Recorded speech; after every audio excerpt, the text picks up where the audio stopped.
agora faltam 2 minutos para as 4 da tarde, hora da gente dar aquela leveza no nosso papo, conversando com o Edgar Miguel, todas as quartas-feiras, né? A partir desta semana, Edgar aqui conosco. Seja bem-vindo, querido, uma ótima tarde para você. Obrigado, Rosana, a todos da rádio. Agora eu sou das quartas, com muita alegria. Obrigado pelo espaço. Bom, você já sabia, né, que você mudou para as quartas.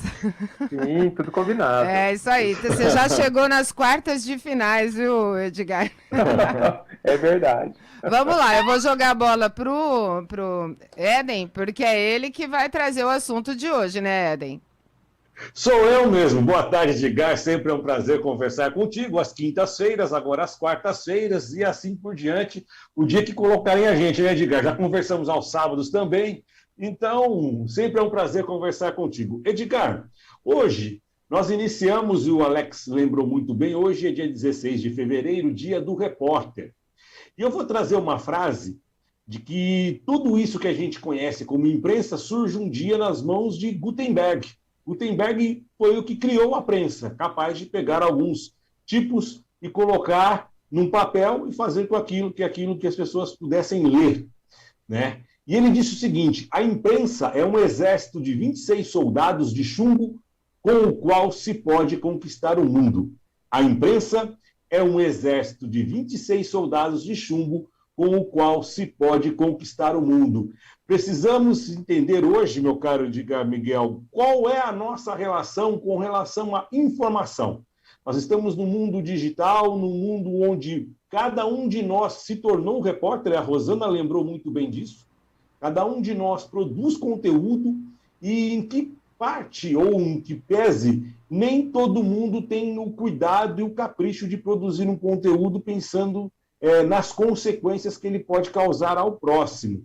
Então, a imprensa, que um dia foi de muitos, ou de poucos, hoje é de muitos, mas ainda assim continuam ditando as regras do mundo, não é verdade, Edgar? É verdade, é verdade. Eu acho que Gutenberg, ele é muito pouco referenciado, muito pouco homenageado, porque é por conta da invenção dele que uma brutal revolução ocorreu na humanidade. Brutal. Né? Em poucos séculos, né, atrás,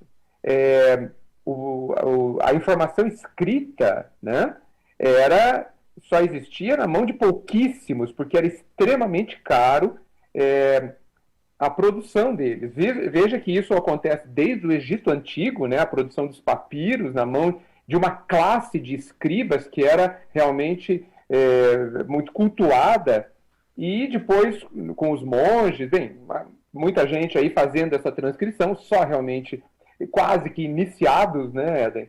E o Gutenberg, ele permitiu que a informação se tornasse popular, né? Ela barateou incrivelmente a produção das cópias, da produção dos originais, enfim, da reprodução das informações através dos livros, dos artigos, depois da criação dos jornais. E veja, é interessantíssimo a gente perceber que em pouquíssimo tempo, né, a informação ela se vulgarizou a ponto da gente questionar o valor dela, né? Existe um poeta americano que no século passado perguntava assim: aonde está o conhecimento que a gente perdeu na informação? Né? Porque é preciso diferenciar fortemente. Informação não é conhecimento. Informação é informação. Né? É apenas um fato descrito, podemos pensar de uma forma crua. Né? E toda informação exige uma reflexão. Senão, ela nos empobrece, senão ela também não significa nada. Né? Vai chover amanhã 80 milímetros. É uma informação. O que isso significa? E aí começa o conhecimento. Significa que as áreas de encostas precisam ser talvez evacuadas, significa que a gente tem que aproveitar para canalizar essa água, enfim, significa uma série de coisas. Mas para isso eu preciso refletir para que isso se transforme em conhecimento. Agora, quando a gente ainda fala, Éden, de sabedoria, né, que existe um processo para você transformar conhecimento em sabedoria, e eu poderia até arriscar que sabedoria, conhecimento multiplicado pelo tempo, né? Aí nós estamos falando de outra coisa. Então, hoje a informação é pública, né? Ela chega a custar praticamente zero, né? Ela é pública e ela é tanta que a gente está perdido nela. A maioria de nós não sabemos mais selecioná-la com critério. E aí, olha só o desastre. A gente entregou essa seleção na mãos de poucos. Então, hoje em dia, não são poucos que têm a informação, quase todo mundo tem, mas pouquíssimos são aqueles que fazem a seleção da informação para distribuí-las com algum valor positivo ou negativo. Momentos interessantes esses. Eu concordo com o Edgar, até porque a gente agora está tendo que ser seletivo em relação à informação, né, Edgar? Pelo menos eu penso assim. Nós temos que escolher aquilo que a gente acha, isso por parte até da grande imprensa, eu estou falando da grande mídia. Nós temos que escolher aquilo que a gente acha que é verdade, que a gente pode acreditar. Porque, na verdade, existem muitas notícias totalmente que não condizem com a verdade. Ou seja, o que você falou é fato. O conhecimento é uma coisa, a informação é outra. A informação é você buscar, né, conteúdo informativo através de um fato. E esse conteúdo ele tem que ser investigado e ele tem que ter veracidade. E o que a gente percebe hoje é que falta muito isso por parte da informação, né? Que chega tanta informação para a gente que a gente não sabe mais em que eu acredito. Pelo menos é assim que eu penso. É exatamente isso. Vocês já ouviram a expressão dizer, mas estava escrito. Era tão raro estar escrito que se tivesse escrito, era verdade. Porque você não ia gastar milhões ou muito dinheiro para escrever uma inverdade. Hoje, estar escrito ou não é praticamente irrelevante. Não é sinal de valor, né? Então, a popularização da informação, ela trouxe para cada um a responsabilidade ainda ignorada ou desprezada de que nós temos que aprender a selecioná-las, né? Procurar a agulha no palheiro, né? E nós vivemos soterrados. Inclusive, vocês sabem, nós vimos na CPI da Covid uma tática bastante interessante, que é, eu vou te dar tanta informação que você não terá nenhuma. É verdade. Isso é bastante importante mesmo. Edgar, a curadoria da informação, como eu disse logo no começo, a curadoria da informação antes ficava na mão de alguns, que selecionavam aquilo também que gostaria que fosse publicado. Isso é histórico. A história é contada por aquele que vence, não por aquele que perde. Ou seja, sempre foi assim. Quem detém o poder detém a informação e assim a utiliza contra as pessoas. Porém, o que acontece? Eu vou trazer até uma frase que eu separei do Galileu Galilei com relação a isso, porque também foi dia 14, foi dia do julgamento de Galileu Galilei. Ele dizia o seguinte: a verdade é filha do tempo e não da autoridade. Mas a dúvida é o começo da sabedoria. Vou repetir, é mais uma provocação, mas é em continuação ao que nós estamos falando a respeito disso. A verdade é filha do tempo e não da autoridade, mas a dúvida é o começo da sabedoria. A autoridade aqui, estou repassando, na mão de quem produz conteúdo. Quem está produzindo conteúdo está contando a sua verdade sobre o mundo. É sempre importante, quando fazemos um filtro, tentarmos entender de que maneira eu trabalho e recebo esse conteúdo, e a dúvida sempre é o começo, para que eu falar, será de verdade? Colocar sempre um será no começo da leitura, ou no final da leitura, para ver se aquela leitura de fato é verdadeira? Sempre. Sempre, 1000 vezes, sempre. Né? De fato, a gente tende a acreditar na autoridade. Tá? E a autoridade, eu não estou falando de autoridade política, policial, nada disso. Só que pessoas que a gente reconhece, que a gente entrega algum tipo de reconhecimento. Então, o pai é a autoridade, o tio é a autoridade, etc. Né? A gente confunde confiar, a confiança que a gente entrega numa pessoa, e muitas vezes a gente entrega muita confiança.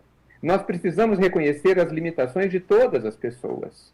Não existe alguém que enxergue 100% da verdade. Essa pessoa não existe. É sempre um viés, é sempre um ângulo.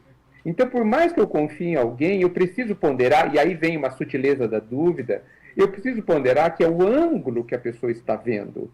E esse ângulo é parte do todo, né? Então, quando eu duvido, essa dúvida que Voltaire coloca, é que nós precisamos manter a mente sempre alerta e reconhecer que é próprio da informação recebida, é intrínseca à informação recebida, que ela é um ângulo, ela é uma parte do todo. Então, se eu não parto desse pressuposto, desse princípio, eu já começo me enganando. Veja, eu nem estou sendo enganado, eu estou me enganando. Então, esse tipo de esperteza, que eu diria até sabedoria, né, de como lidar com as coisas, cada vez mais é necessário, Éden. Cada vez mais. Por quê?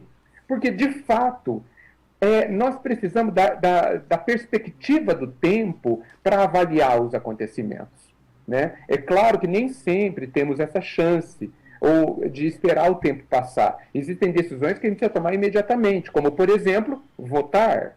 Precisaríamos votar este ano. Devemos votar esse ano. E o tempo é muito pequeno que passou para a gente ter condições de avaliar com todo o critério necessário. Mesmo assim, esse desafio nos é imposto a cada 4 anos. Então, precisamos sempre colocar esse será que você colocou, né? Será que é isso? Porque sempre há a chance de não ser. Deixa eu pegar o gancho aí do Éden para eu fazer uma pergunta para você, Edgar. Você concorda em... a história tem 2 lados, né? O meu, o do outro e aquele lado que é verdadeiro? Ou tem mais lados ainda? Eu concordo plenamente. Plenamente. Né? Por quê? E veja, essa ideia que você coloca, que eu concordo, contraria até alguns filósofos. Uhum. No meu entendimento, existe a verdade independente de mim, independente de todos nós. E nós somos olhos, somos consciências que olham conforme podem para essa verdade, para essa luz, né? E por que é conforme podem? Conforme a minha bagagem, as minhas percepções, a minha capacidade de percepção e de entendimento.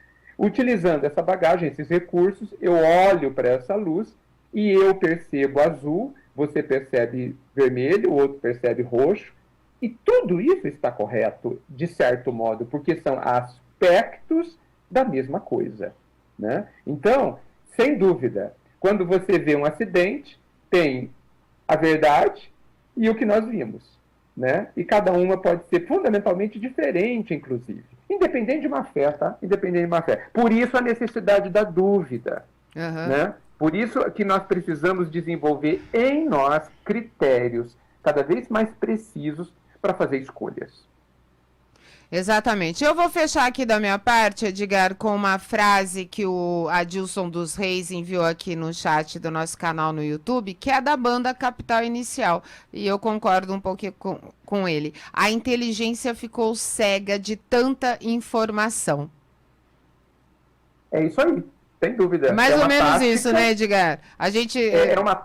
É uma tática, vamos chamar assim, do sistema, nos soterrar de informação para que a gente se perca e continue cego. Mas isso depende de cada um de nós, e nós temos condições de submergir no meio desse oceano de informações e enxergar alguma coisa da realidade. É isso aí. Mais algum questionamento, Éden? Não, por mim, satisfeito por esta quarta, né? Agora, na próxima quarta, tem mais provocações. Tem mais, né?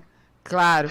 E só lembrando o nosso ouvinte também, nosso internauta, que agora o Edgar Miguel estará conosco toda quarta-feira, às 4 horas da tarde. E na quinta-feira, nós temos a participação do Tipó, também no mesmo horário, né, Alex? 4 horas? Exatamente. Doutor Tipó, né, que fala, advogado previdenciário.